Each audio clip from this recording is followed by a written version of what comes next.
তুমি মনে করে থাকো যে হ্যাঁ বান্ধবীরা একসাথে হয়ে একটু পড়বো বা পড়ার বিষয়ে কথা বলবো, তাহলে বলে রাখি এটা কখনোই সম্ভব নয়। আজ আমরা একটু দেরি করে আসার কারণে আমাদের কলেজের ভিতরে বসতে দেওয়া হয়নি। তো সব বান্ধবীরা ঠিক করলো যে মাঠে গিয়ে বসে তারা একটু পড়বে। তারপরে তারা হঠাৎ করে এই পোড়ো বাড়িটা দেখতে পেলো। তাদের মধ্যে অনেক কৌতূহল জাগলো যে এর মধ্যে কি আছে দেখবে তারা। তো আর কি, তাদের সাথে গিয়েছি এখানে। এটা দেখতে একটু ভয়ঙ্কর মতো লাগছিল।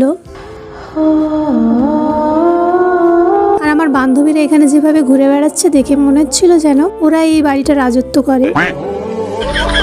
ওরা এখানে এসে ফটোশ্যুট করা শুরু করে দিয়েছে। আর এমনটা নয় যে ওরা পড়ার বিষয়ে কথা বলেনি, পড়ার বিষয়ে ওরা এটাই বলছিল কত নাম্বার পেলে পাস হয়ে যাবে।